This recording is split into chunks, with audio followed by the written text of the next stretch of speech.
Welcome back to the Evolve Sales Leader, recorded live every Friday right here on LinkedIn. I'm Jonathan Fisher. Many of today's most effective marketing campaigns have one thing in common. They all have a very well-structured content strategy at their core.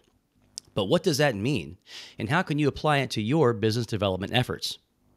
To discuss this topic in detail, we have with us today Obaid Durrani.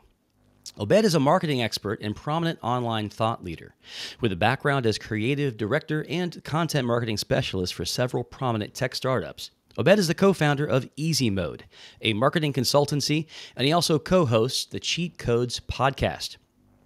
In our conversation, we're going to cover what it even means to make good content, how you can generate the greatest audience response, and the exact steps you can take to execute a content marketing strategy that will absolutely crush it. Obaid, great to have you on the show today. Welcome. Thank you very much, Jonathan. I really appreciate that. It's awesome to be here. I'm super excited. Well, and the premise today is we're going to tell the listener exactly how to build a fantastic content marketing strategy. Tell us, first of all, how did you arrive at the insights that you will be sharing with the listener? So it's been a few years in the making. About four or 5 years ago, I used to run a content marketing agency that specialized in 2D animation. So on one hand, we would do content strategy, and on the other, we would do animated explainer videos and brand art styles and things like that. So in that time, I worked with a ton of different, SaaS clients and whatnot. I spoke to a lot of different leaders on topics like creativity and, what it means to make good content and whatnot. From there, I joined Refine Labs as associate creative director. And one of my main responsibilities was to come up with creative strategies with our SaaS clients. And so just based on these last few years, I've been able to pull together some insights on that. And then there was a time period that I dedicated to just analyzing high performing content assets to see like what variables they had in common and how we as marketers could sort of emulate that content. Well, in your analysis, no doubt you've seen the good, the bad, the ugly. Are a lot of companies getting it wrong out there in your view? I wouldn't say they're getting it wrong. I would say that a lot of companies are afraid to sort of try and really give it the time that it's due and give it the effort and investment that it's due. I think a lot of companies want to go this route, and even when leadership is bought in, when senior managers and the marketing team and the creators are bought in, but if it always comes back to the whole ROI situation, and it's just like, are we seeing some sort of ROI on this? And I've seen a lot of companies just pull the plug on these types of campaigns within 2 weeks to like 3 months, and you have to be able to give it the time that it's due. And the other thing that I see companies do wrong is they jump to certain types of content before other types of content are well established. And we'll dive into that today, how there's top down content, middle out content, and bottom up content. And a lot of companies will try to shoot for that bottom up content before the other two are established. Well, I'm looking forward to getting those terms defined for the listener. But what I'm hearing you say is maybe a couple of things at once. On the one hand, it sounds like while there are some good things happening in marketing, there may be some missed opportunity here, and it requires setting expectations properly to engage in the right, to get the best results out of a true content-based marketing campaign. Is that kind of what you're saying? Absolutely, yeah. It serves different purposes. A good comprehensive content marketing strategy will serve different purposes. So you have to define what those purposes are beforehand, before you could even get into the tactics or the strategy. And those purposes should be built on your business's objectives. And so there's a whole lot to sort of unpack here, which we'll dive into all of it after this bit for sure. Okay, and we are definitely going to dive in. A friendly reminder to our live audience, hey, we're here in real time. Take full advantage. Send in your questions. Don't wait to the end. Send them into the chat, and when we get to the end of the main conversation, we will circle back, and you can have real-time answers from our guest while we're together here this evening. So let's dive in a bit. How do you build a framework? I assume there is some sort of a framework or a template. Like what are the first steps? Go ahead and lead in if you would. Absolutely. So it's a framework that I've created with my colleague Todd Clauser. It's something that we've broken down into 8 parts, with those parts being mindset, purpose, strategy, ideation, creation, distribution, performance, and iteration. We're a bit limited on time in terms of diving deep on all of these parts, so I'm going to go over the parts that you can take away and implement right away after this event, with those parts being mindset, purpose, and strategy. And so if we can, I'll just jump right into part 1, which would be mindset. Perfect. And this is to help you and your marketing team, your leadership team get into the mindset of content creators.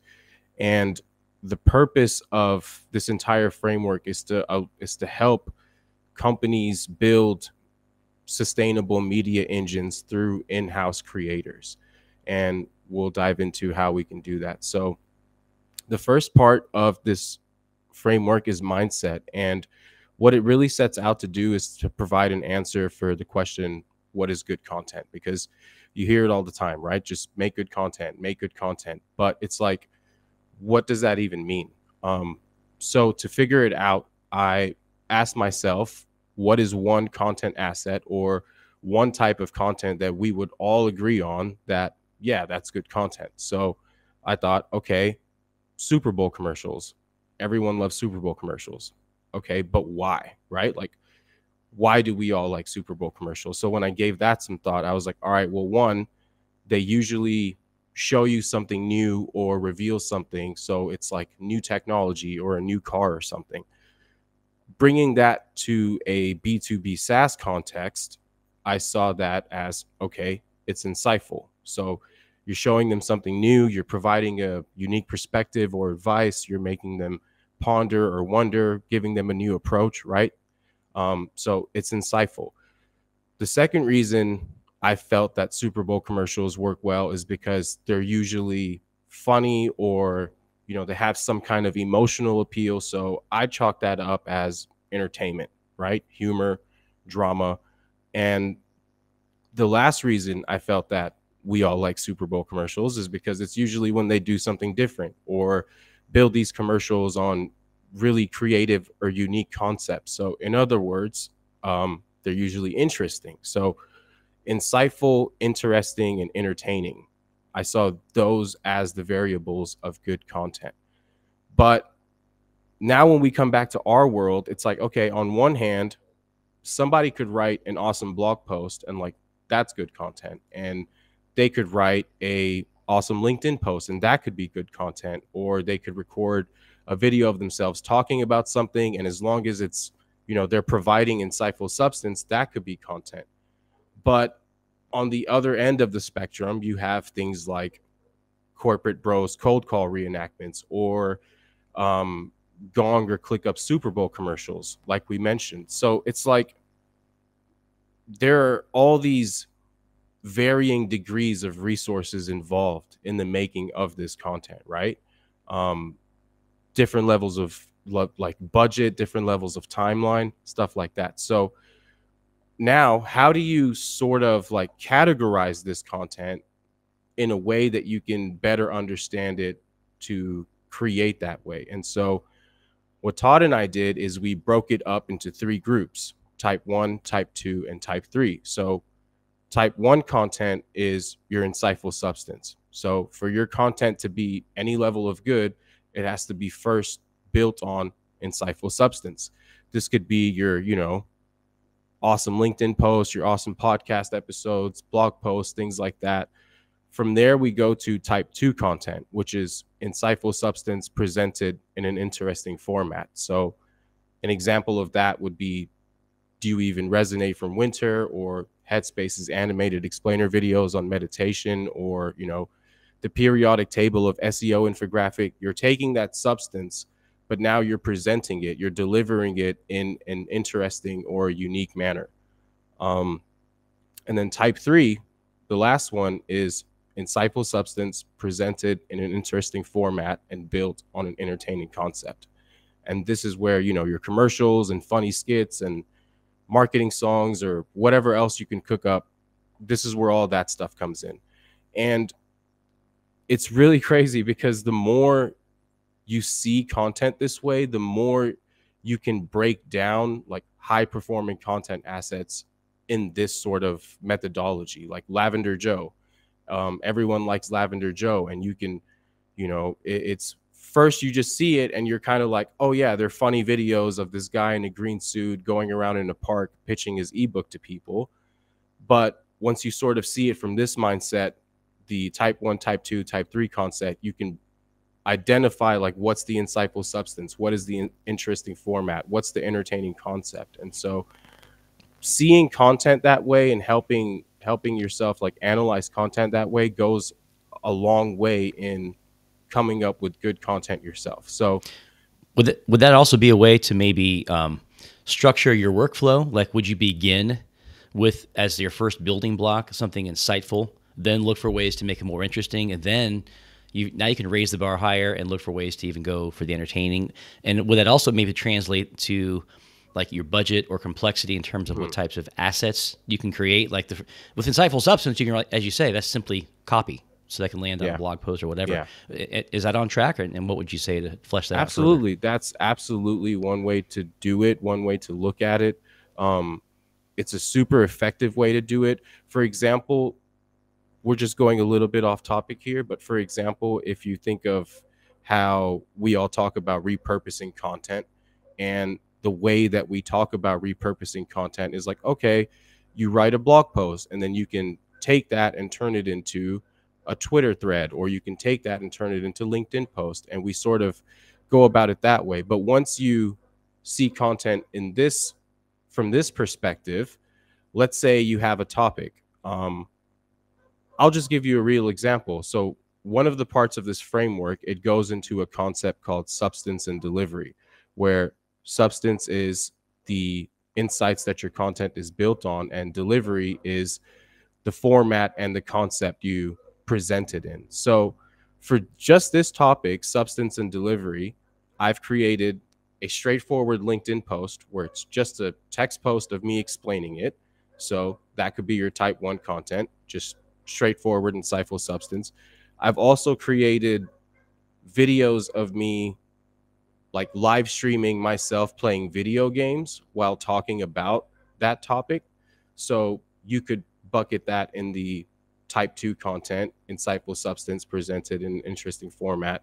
And then I've also wrote, it's going to sound funny, but I've also wrote rap songs about this topic. I've turned all of my thoughts into this topic into lyrics, and then I've like rapped those lyrics over a beat. It's on Spotify. People like it, which is still really funny to me. I'm going to resist the urge to start beatboxing right now, just for the sake of everyone's mental health. But yes. I'll confess that I have the urge. But yes, you'll put me on the spot. Okay. But you know, just looking at it that way. So I was able to take one topic, this topic of substance and delivery, and create multiple totally different content assets out of that topic, rather than saying something like, okay, let me just write one blog post on it, and then I'll just take that blog post and turn it into Twitter thread, PDF carousel, something like that. So I would say, going back to your question about having this as a way to sort of like outline or framework your content, you could definitely do it that way as well. One thing that I do want to make totally clear, though, is that this isn't some sort of like progression system where you have to go from type 1 to type 2 to type 3. Depending on your objective, depending on your goal that you're trying to accomplish, type 1 just may be what's best suited for that topic and for that goal. You may not need to do the type 3 entertaining stuff. So it's always going to be based on your goals, your objective, your timeline, your resources. And that's going to dictate how you go about this content. So what also sounded like in the examples you gave that it maybe what I said before isn't always true. I was the assumption that I was making was that, well, it needs to be slicker. better production quality. It needs to go up the ladder. But honestly, the examples you gave were pretty low budget, if any budget. Even and your colleague Yeah. Todd Clouser has done things. I mean, holding your smartphone and doing selfie videos Yeah. can be in that category. Is that on point? And how does that interplay with like company brand? Are there some risks that need to be encompassed in how you implement on that? What are your thoughts on that? Yeah, totally. So for the first part, that's actually really cool that you brought that up and identified that, because in part 5 of this framework, creation, it's broken down into 4 sections, and one of those sections is something that we call effort and payoff. So there's high effort and high payoff, and then there's also low effort and high payoff. In terms of a content creation perspective, from the perspective of a content creator. So, and low effort doesn't mean like, hey, let's just be lazy. So high effort is what you mentioned, that higher production value.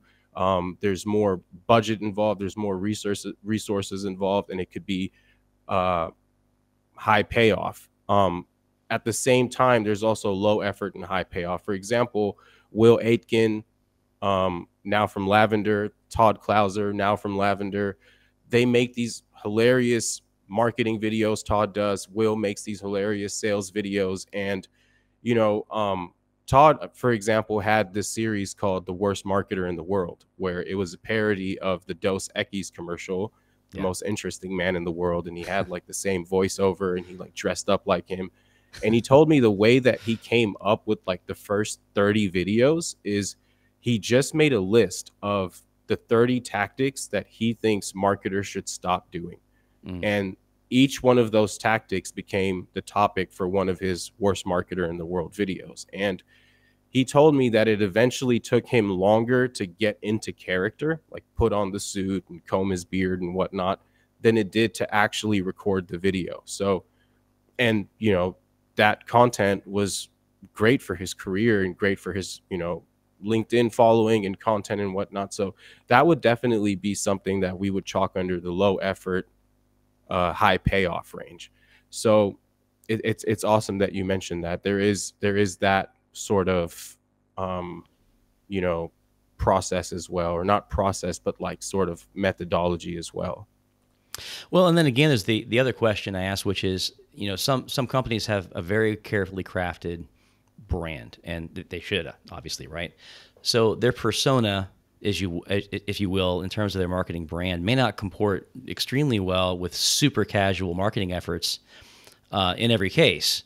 I wonder, do you have thoughts on that? Can there be a both and, or do you kind of have to be? Are the limitations there? If you'd speak to that just a bit. Absolutely, I think it's a both and I think that's the way it should be, and it's something that we all sort of have to build towards over time. But I think the most important thing is you can't start building, the entertaining stuff first before, the strategic stuff and the narrative stuff and all that is established. So just to sort of, because this is what part 2 is about. So I think part 2 will shed a little bit more light on this. And the difference between part 1 and part 2 is where part 1 is not a progression system where you go from type 1 to type 2 to type 3. Part 2 of this framework is a progression system. You have to go from top down to middle out to bottom up. And so what that means is, part 2 of this framework is purpose, right? Where part 1 was mindset, part 2 is purpose. And we put this here because before you get to tactics, before you get to content creation, before you even get to your strategy, you have to understand what the purpose is behind all the content that you'll be creating. And so we have 3 different purposes here. So the goals that we're, hoping to accomplish with our content. And like we mentioned, that's your top-down narrative, your middle-out tactical implementation, and your bottom-up evangelism. Now, your top-down content is meant to reach the leaders and decision makers at your target organizations that can drive company-wide change. So this content could be your strategic narrative. This is where, you know, your unique point of views come in, and this can be delivered through formats like podcast episodes, through webinars, things like that. So that's your top down content. It's the content that's meant to reach the leaders and decision makers at your target organizations that can drive company wide change. And then from there, we have your middle out content. And this is the content that's meant to reach the folks within a target org that are going to tactically implement that change, right? For example, like, yes, leadership and the C-suite are all bought in on, hey, let's transition from lead gen to a demand gen model.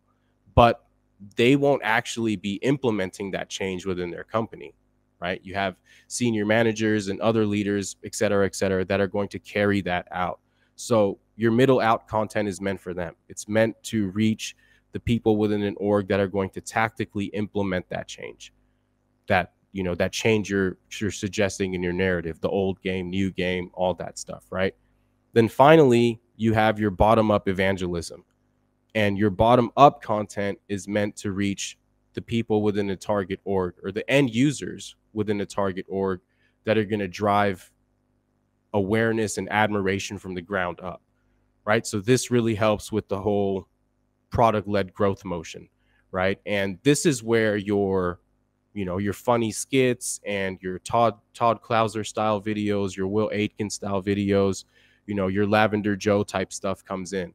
And that's why it's last, right? You have to implement the top down, if, because it's also like a resources thing, right? Like, let's say we're talking to so many companies right now that are at various stages of growth, right? You could be a 10 million ARR company right now with, you know, 7 marketers on your team.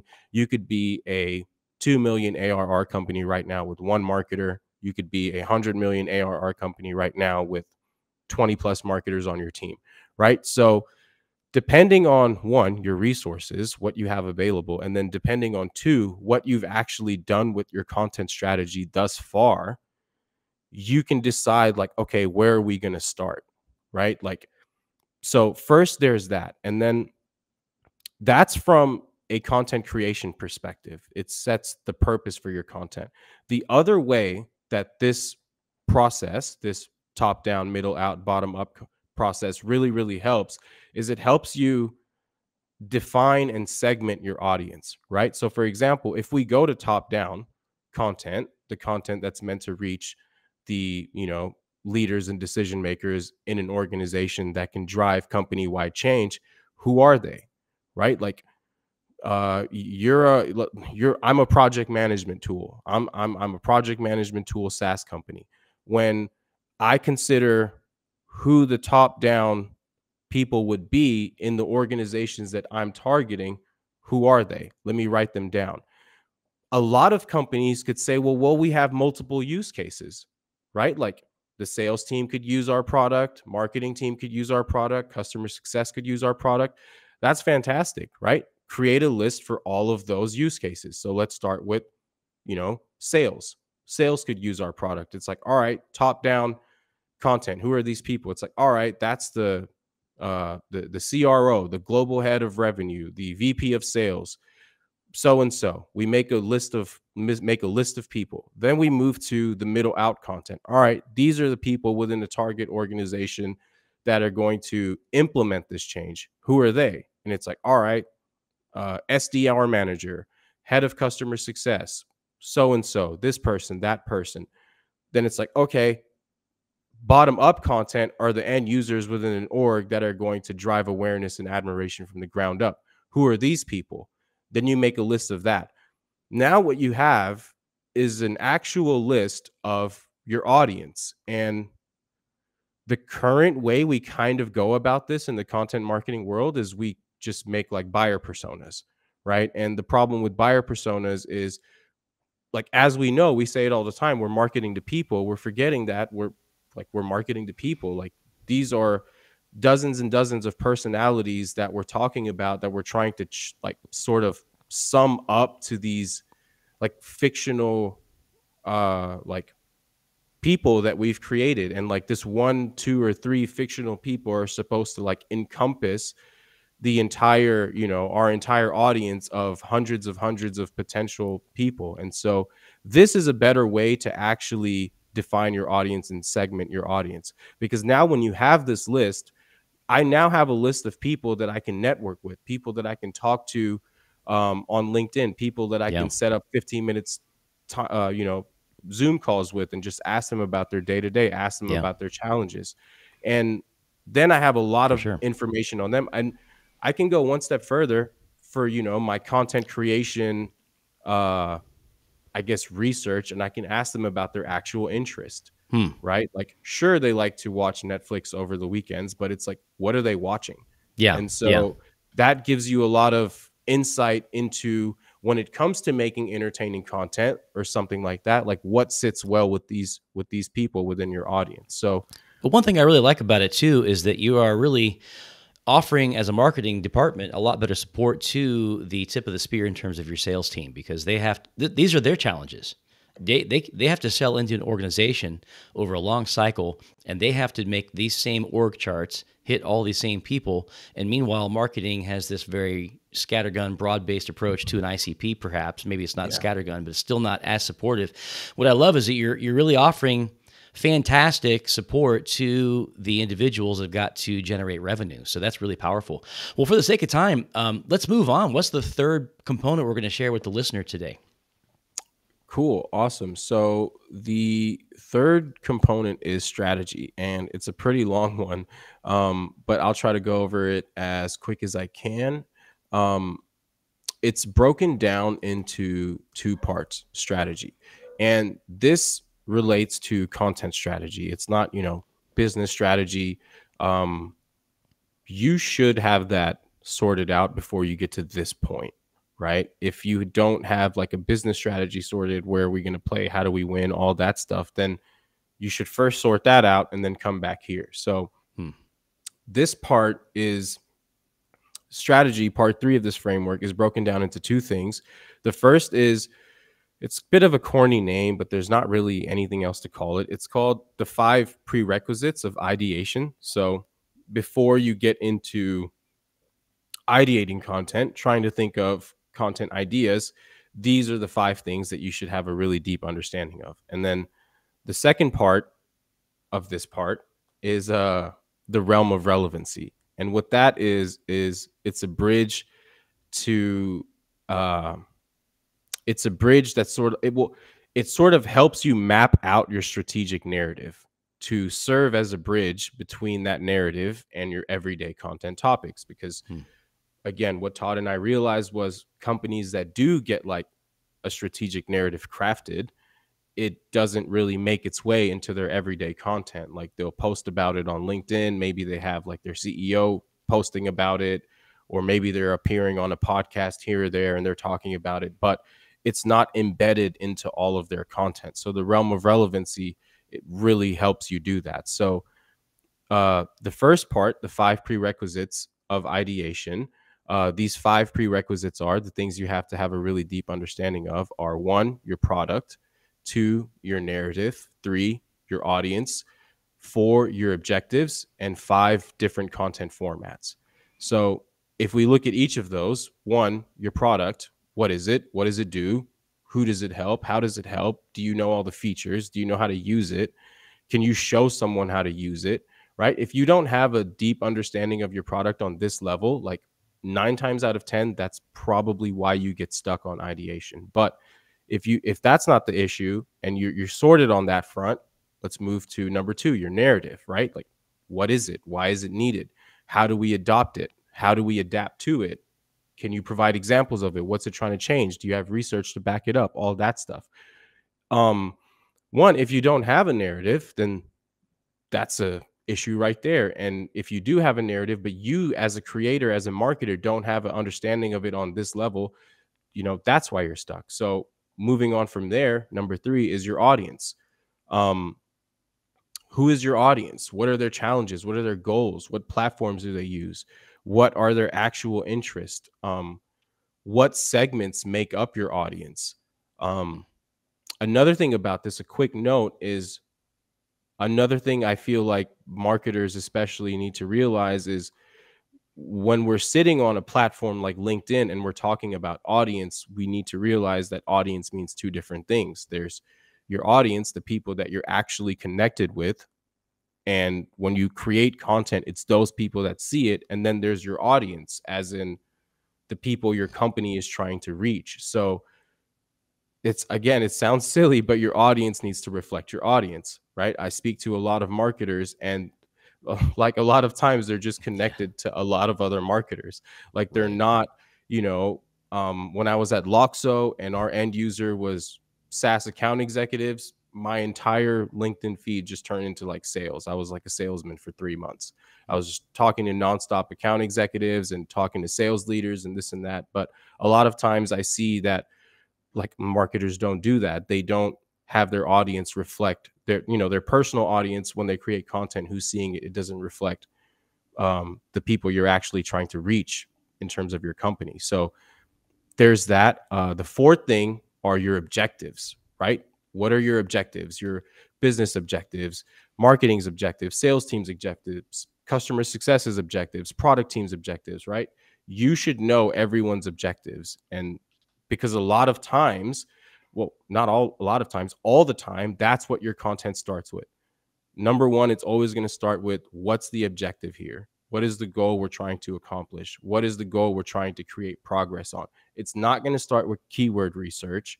It's not going to start with trends. It's not going to start with, hey, our competitors just made a landing page comparing their product with this and that. It's cool. We should do the same thing, right? Your content is always going to start with one, your objective, and two, the realm of relevancy, because the realm of relevancy is built on your narrative, all that stuff. And before we get to that, the last thing is 5 different content formats. So before you can get to ideation, you have to have a deep understanding of different content formats. Can you and your team create a wide range of different content assets? You know, animated explainer videos, podcast episodes, infographics, commercials, blog posts, all of that stuff? Or are you still just operating on the ebook, blog post, newsletter model, right? If you are, you need to expand beyond that and get a deeper understanding of different content formats. Well, Obaid, you've And challenged us to get way beyond the normal format today. What an absolute feast of great thank you, insights. sir. And I want to really encourage our audience Great. to take things further with you and your colleague. Is your podcast the best place for them to begin? How can they take the conversation today further? You obviously have a lot more to share. Yeah, so we, on our podcast, Cheat Codes, Play the Marketing Game on Easy Mode, we have one episode dedicated to each part of this framework. So it's an 8-part framework. There's 5 episodes published, and each one of those, so episode 1 is on part 1 of this framework. It's like 20-30 minutes long. In these episodes, we cover like everything there is to know about each one of these parts. I hope that there's stuff that you can take away immediately after this event and implement it. If not, if you need to ask questions, if there's something you want to dive deeper on, then absolutely you can check out those podcast episodes. They dive deep into everything. We're also going to be launching a website soon. The slide deck that all of this information resides in will also be public.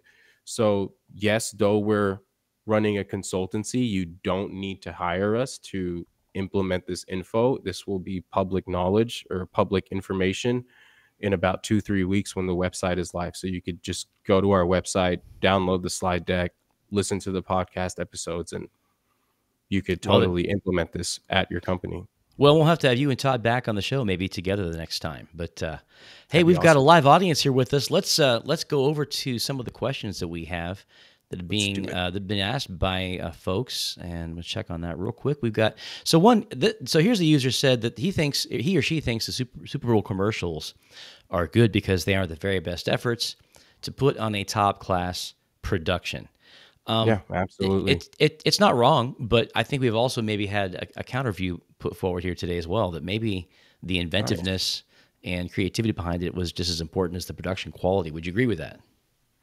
Yeah, absolutely. And that's why when it comes to, for example, substance and delivery, You have your substance, and then you have delivery, the way you're presenting that substance. And that part, delivery, is broken down into two further parts. I'm sorry that we constantly add parts to parts. I know it's weird, but there's format and then there's concept, right? So you have your substance, and then the way when you're thinking of how you want to present this information, you got to consider format and concept. Format is the end asset that you're creating, Right. right? I'm creating a blog post, a podcast episode, a video, and that's usually where we stop, right? So we'll say like, I'm going to write a blog post on this topic, or I'm going to write I'm going to make a video on this topic.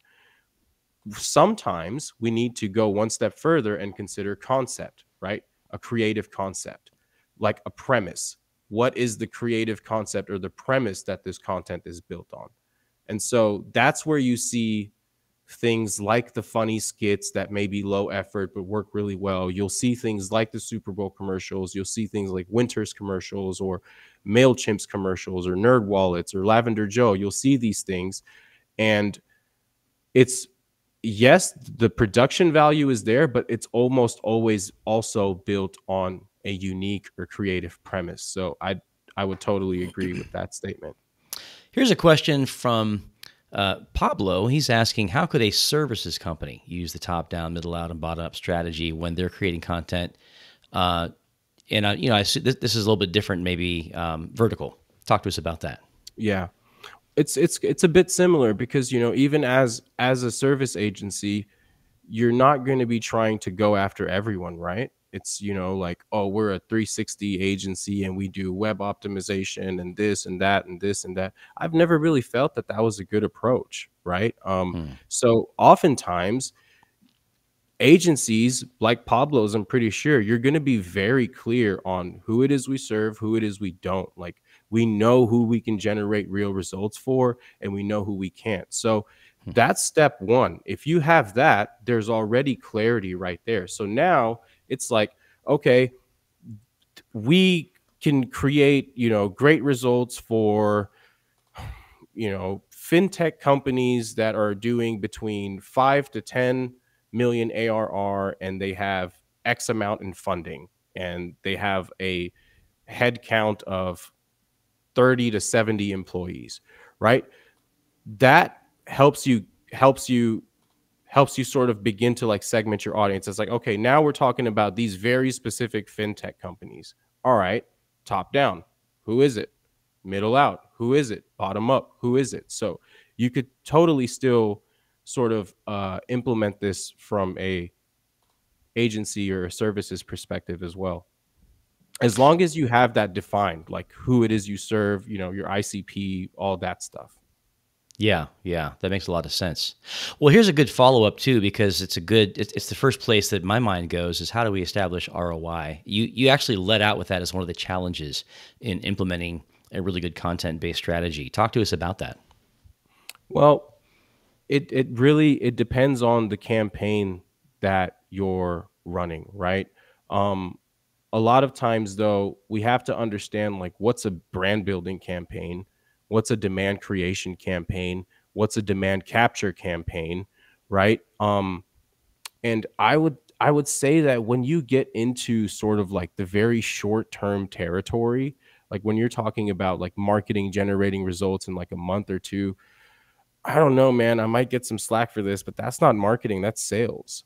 And so, marketing should be focused on, one, you should have that ability to support sales when curious people come knocking at your door, right? So like messaging, positioning, sales assets, all that stuff should be way sorted out in the beginning before you even start considering something like the easy mode framework. It's like, if that stuff isn't sorted, first sort that out. Messaging, positioning, it reflecting on your website, you having, thorough pages on different case studies, different use cases, having transparent pricing, if you're not some enterprise company that like Gong or something that can get away with it, right? So you have to sort all of these things out first. You have to make sure that, okay, that that narrative is built, and we've defined our audience, and we have clear objectives and all that stuff.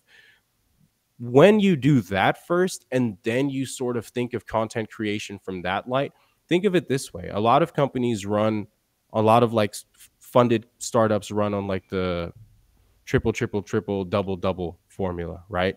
And it's like, okay, if you're at 3 million ARR, that's triple, nine, like 3 to 9 million in 1 year, then 9 to 27 million in 1 year, and so on and so forth. And it's like, when I get hit with information like that, it's like, wait, we have to grow from 3 to 9 million in this year. Okay, let's throw that unwritten B2B like rule book, playbook out the window.